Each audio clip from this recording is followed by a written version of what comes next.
Welcome back everyone. In this episode we do some coastal cruising, we discuss some of the preparations for going to sea, and of course, we go sailing. Enjoy.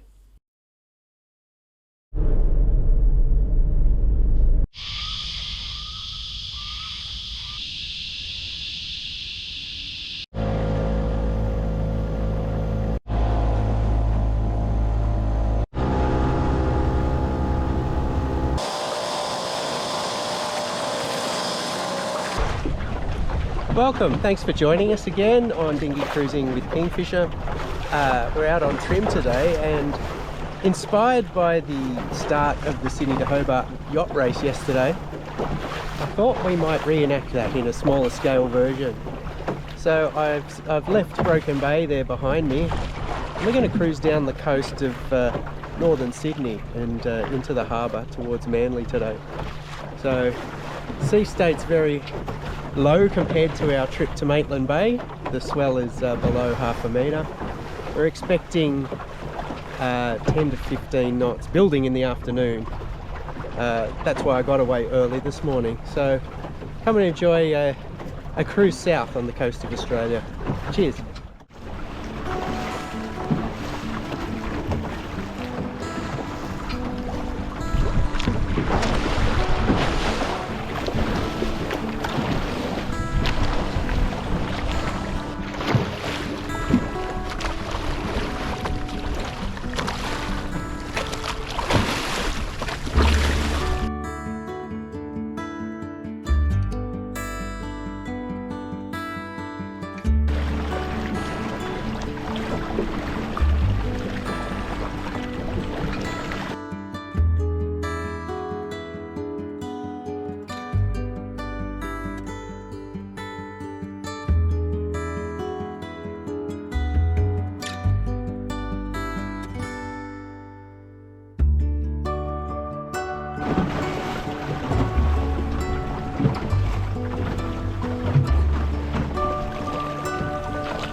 That there, folks, is a drone drying out. I dropped it on retrieval with the heaving seas, and it went in the water. It was quick enough to get my arm in over the side of the boat and pick it up, and rinsed it with fresh water. So we don't know yet whether that will ever fly again.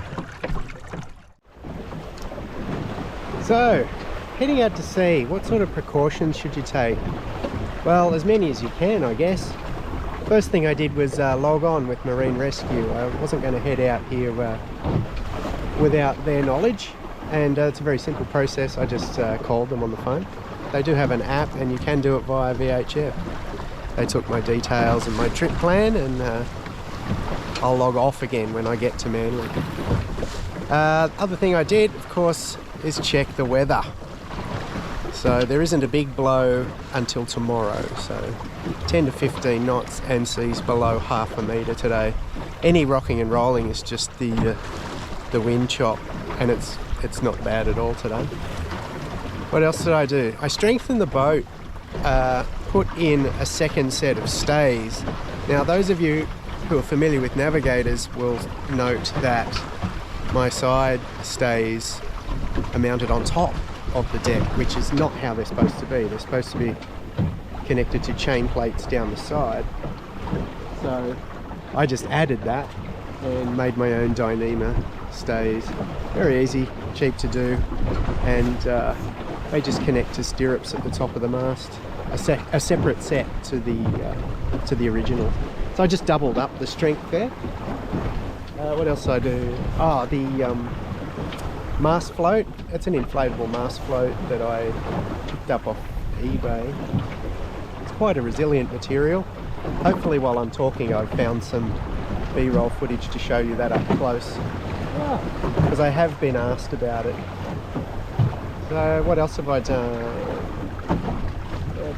Of course the sea anchor, practiced with that as well. We all know, we saw that one in the Port Stephens video. I have simplified that, took the return rope off it, so it's just to float the anchor and one line. Advice was that it would just tangle things up, and if you're going to I'm someone who's really good at tangling.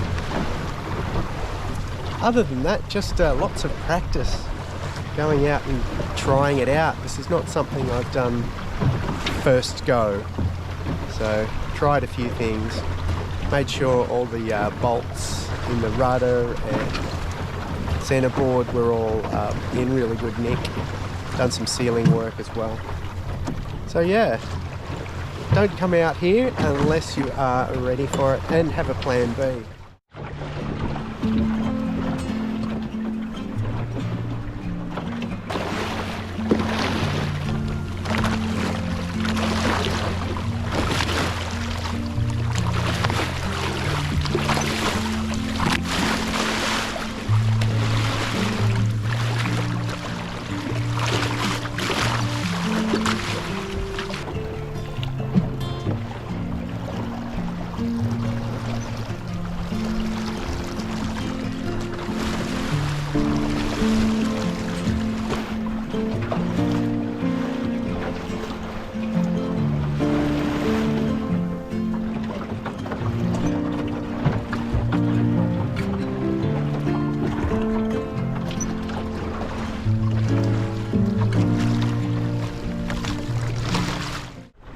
Coming up on Long Reef there behind me, you might be able to see there's some rocks with some waves breaking. Well, the reef goes all the way back to the headland there and extends way out into the water, so anyone travelling north or south along the coast is likely to come a cropper on those. It does mark a bit of a landmark for us in that we've done about 2/3 the journey. We have North Head in front of us, which means we can turn into Sydney Harbour and finish up in Manly. So it's taken us about 2.5 hours from Broken Bay to here. Just passing Long Reef, and yes, there are people out on those rocks. There are a few people up hang gliding, kite flying, or whatever it's called these days.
There you have it, folks. That's the entrance to Sydney Harbour.